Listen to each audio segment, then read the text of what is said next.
Assalamualaikum. Salam sejahtera untuk semua. Jumpa lagi dengan saya Alina di channel Misteri Verhal. Kali ini saya akan membahas situs liangan di lereng Gunung Sindoro, Jawa Tengah.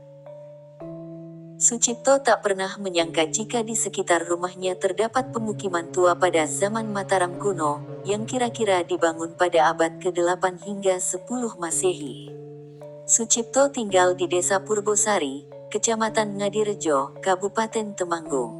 Desa ini terletak di lereng timur Gunung Sindoro dengan ketinggian 700 hingga 1200 meter di atas permukaan air laut. Kira-kira berjarak sekitar 20 km arah barat laut dari kota Temanggung. Mayoritas penduduknya bekerja sebagai petani tembakau. Selain itu, sebagian menjadi penambang pasir dan batu. Memang, desa ini menjadi lokasi penambangan golongan C, yakni penambangan pasir dan batu. Material vulkanik tersebut berasal dari letusan Gunung Sindoro yang berada di atas desa tersebut. Namun, suatu ketika para penambang pasir tanpa sengaja menemukan benda mirip batu candi. Dan setelah diteliti oleh Balai Arkeologi Yogyakarta, dipastikan bahwa di lokasi ini dulunya terdapat pemukiman kuno yang lengkap, terdiri dari area hunian, area pemujaan dan area pertanian. Benda-benda kuno yang ditemukan di lokasi ini juga mencengangkan. Simak yuk sampai tuntas. Pada tahun 2000, Balai Arkeologi Yogyakarta meninjau situs di Dusun Liangan dengan didasarkan pada informasi warga tentang ditemukannya struktur batu di halaman rumah Sucipto. Identifikasi oleh tim menyebutkan bahwa struktur tersebut merupakan struktur yang dibangun dari balok-balok batu dan membentuk konstruksi yang cenderung memanjang dengan orientasi vertikal sekitar 80 derajat atau hampir tegak. Saat itu belum ada penjelasan lebih jauh atas temuan tersebut, namun diduga bahwa konstruksi seperti itu berkaitan dengan peradaban masa Mataram kuno. Selain dari karakteristik bahan dan teknologi tinggalan tersebut, Dusun Liangan juga berada pada kawasan lereng Sindoro yang memang menyimpan banyak data arkeologi masa Mataram kuno. 8 tahun kemudian, yaitu pada akhir tahun 2008, lahan di atas perkampungan Dusun Liangan, tepatnya di barat sungai, menjadi lokasi galian tipe C, ditemukan data arkeologi berupa talut, komponen bangunan candi, arca, yoni, dan fragmen artefak keramik maupun tembikar. Pada awal tahun 2009 Balai Arkeologi Yogyakarta mengadakan peninjauan temuan tersebut serta mengembangkan survei yang hasilnya adalah potensi liangan sebagai situs yang kompleks dan penting berkaitan dengan peradaban Mataram kuno. Dari hasil penelitian Balai Arkeologi Yogyakarta, hamparan tanah di Dusun Liangan itu adalah permukaan tanah terakhir tempat beraktivitas nenek moyang sebelum diguyur hujan pasir panas, kemudian abu panas, dan selanjutnya material piroklastik Gunung Sindoro yang susul menimbun pemukiman kuno Liangan, lebih dari 1000 tahun yang lalu. Lubang-lubang di permukaan tanah dengan kedalaman bervariasi, membentuk jajaran dalam 2 baris, dan memanjang di permukaan tanah, adalah fitur bekas tiang kayu, lubang berbentuk persegi dan tiang bambu, lubang berbentuk bundar. Beberapa lubang masih menyisakan arang organik di dalamnya. Tidak jauh dari tempat itu ditemukan potongan arang kayu yang diyakini bagian dari tiang tersebut yang terbakar, patah, kemudian terlempar pada saat erupsi Gunung Sindoro. Keistimewaan situs Liangan memang bukan terletak pada candi dan bangunan batu lainnya, tetapi yang membuatnya istimewa adalah integrasi dengan data berupa fitur, organik, artefak, serta lingkungan lereng Sindoro yang potensial sebagai lokasi permukiman. Dari penelitian tadi terungkap jika situs Liangan merupakan area pemukiman kuno yang lengkap, mulai dari area hunian, pemujaan, dan pertanian. Melalui penelitian karbon pada benda-benda yang terdapat di situs Liangan, terungkap bahwa situs Liangan telah digunakan sebagai area pemukiman mulai abad ke-2 Masehi sampai abad ke-11 Masehi secara terus-menerus sampai akhirnya tertutup material erupsi Gunung Sindoro di sekitar abad ke-11 Masehi. Bukti Bukti jika daerah itu merupakan pemukiman bisa dilihat dari hasil penelitian. Di Liangan terdapat jalan batu yang ditemukan pada ekskavasi tahun 2012. Lebar jalan sekitar 4,5 meter dan pada bagian tengah jalan diperkuat dengan tatanan batu selebar sekitar 3,5 meter, sedangkan bagian tepi jalan tidak diisi dengan tatanan batu. Selain temuan jalan batu, pada tahun 2012 juga diperoleh data baru seperti batur-batur, talut boulder, dan bahkan arang sisa komponen bangunan berbahan organik yang meliputi kayu, bambu, dan ijuk. Temuan-temuan tersebut sangat penting untuk dijadikan sebagai acuan analisis keruangan situs. Kondisi fitur jalan batu relatif baik namun ada atribut penting yaitu bongkahan batu berukuran besar dan tanda batas jalan batu dengan jalan tanah.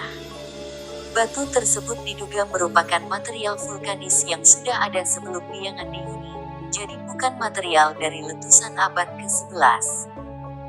Sementara itu tanda batas antara jalan batu dengan jalan tanah menjadi fitur penting karena diduga terkait dengan keberadaan area pemujaan, dalam arti bagian yang bersebelahan dengan area paling suci yaitu teras satu sengaja tidak dilengkapi dengan tatanan batu. Walaupun kondisi fitur ini relatif baik namun sebagian ditumbuhi rumput di permukaannya.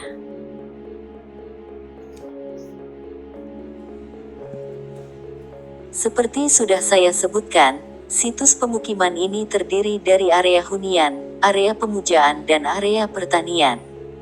Di area hunian terdapat fitur pelataran.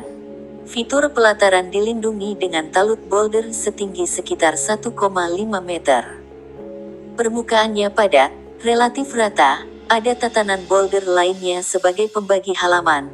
Juga ditemukan pecahan kecil-kecil tembikar dan keramik. Bahkan terlihat bekas-bekas aktivitas masa lalu di permukaan tanah pelataran. Bangunan rumahnya berjarak 10 meter dari talut. Komponennya lengkap. Ada umpak batu sebagai alas tiang, papan untuk lantai, balok dan papan penyekat ruangan, anyaman bambu, usuk, reng, hingga tumpukan ijuk untuk atapnya. Temuan ini membuktikan jika di area ini ada rumah sebagai pemukiman penduduk. Untuk area pertanian, para peneliti menemukan lahan pertanian, saluran irigasi dan lumbung padi. Lahan pertanian di Liangan gundukan-gundukan tanah memanjang yang oleh warga disebut larikan.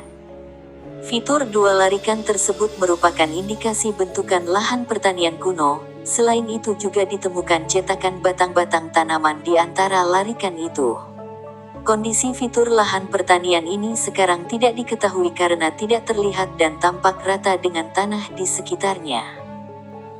Temuan struktur boulder yang diduga merupakan saluran air kuno ditemukan pada ekskavasi 2016.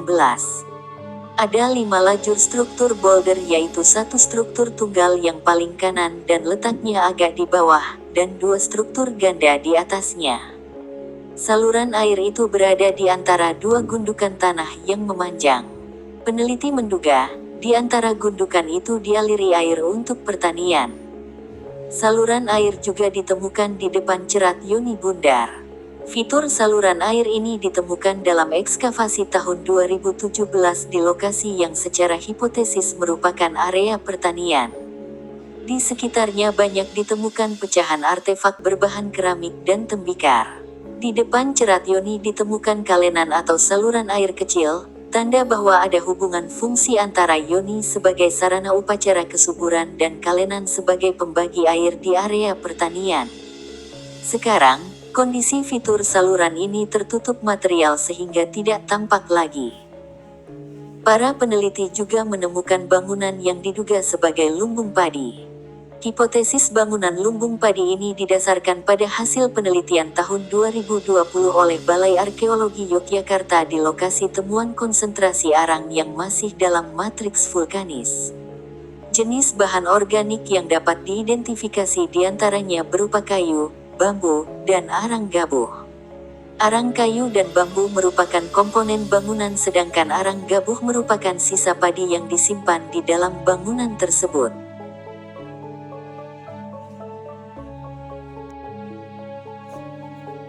Dugaan bahwa di situs Liangan memiliki area pemujaan didasarkan pada ditemukannya deretan lubang dan struktur boulder di atas petirtaan hasil ekskavasi tahun 2014.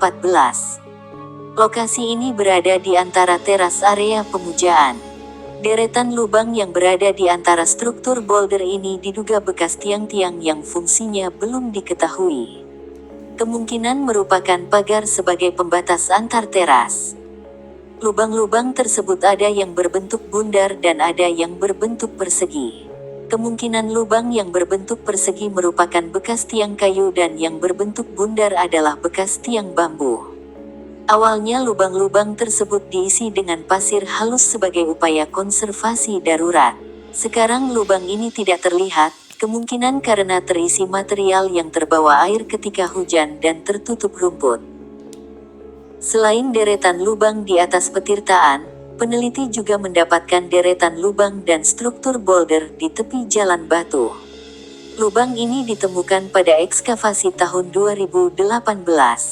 Deretan lubang yang diduga bekas tiang atau pagar berbahan kayu atau bambu yang diperkuat dengan struktur boulder polanya sama dengan lubang di atas petirtaan.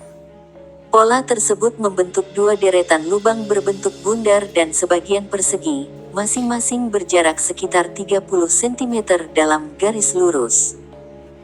Pada saat pelaksanaan ekskavasi banyak ditemukan artefak dan data berbahan organik. Pagar kayu dan bambu rupanya dibuat ganda dan di tengahnya diperkuat dengan struktur boulder.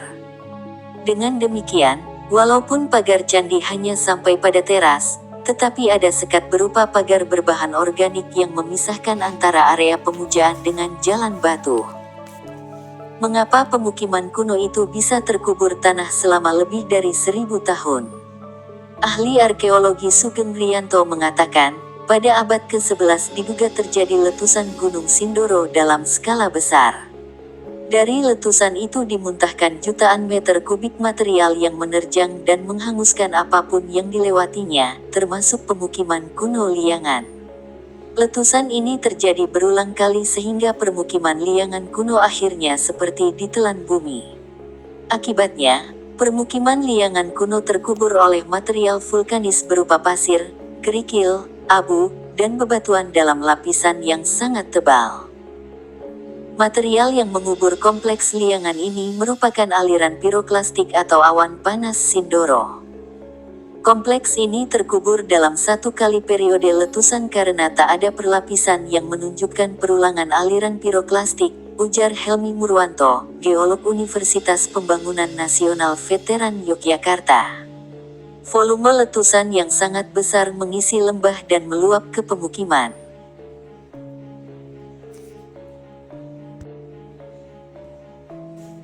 Hasil temuan dari arkeolog dan ahli sejarah memperlihatkan, situs Liangan memiliki informasi berharga terkait dengan kehidupan masyarakat Jawa di era Mataram kuno. Mengapa tempat ini dipilih sebagai tempat hunian dan tempat suci? Situs ini juga menunjukkan adanya hubungan antara masyarakat Jawa dengan India dan China. Untuk itu pemerintah sedang menyiapkan situs Liangan menjadi cagar budaya nasional. Tim Cagar Budaya Nasional sedang mengecek batas-batas dari daerah yang akan diusulkan sebagai cagar budaya nasional. Semoga usulan tersebut segera disetujui sehingga pemerintah bisa menyulap pemukiman kuno ini menjadi tempat wisata bersejarah, seperti halnya kota Pompei di Italia. Kota di selatan Roma kuno terkubur material vulkanik saat Gunung Vesuvius meletus pada tahun 79 Masehi. Pemukiman kuno itu baru ditemukan kembali tahun 1748. Kini, Pompei menjadi kota wisata bersejarah. Bukan tak mungkin Liangan akan menjadi tempat wisata bersejarah dan menyulap Temanggung menjadi Pompei-nya Indonesia. Untuk mengungkap misteri Liangan masih membutuhkan waktu lama. Namun, itu bukan hal yang tak mungkin. Misteri Liangan akan membuka tabir peradaban masyarakat Jawa dari abad ke-2 sampai abad ke-11. Setelah terungkap, Liangan bisa disulap menjadi kota wisata bersejarah. Oke teman-teman, episode mendatang kita akan membahas topik lain. Jika kawan-kawan menginginkan saya membahas sebuah topik tertentu, silahkan menghubungi kami melalui email misteri.ferhal@gmail.com atau menulis pesan di Facebook dan Instagram yang alamatnya ada di kolom deskripsi. Atau cukup menulis komentar di kolom komentar yang ada di bawah ini, nanti saya yang akan menghubungi kawan-kawan. Jangan lupa ikuti terus channel Misteri Ferhal karena episode mendatang saya akan membawakan cerita atau sejarah yang lebih seru, yang mungkin kawan-kawan belum mengetahuinya. Sampai jumpa. Wassalam.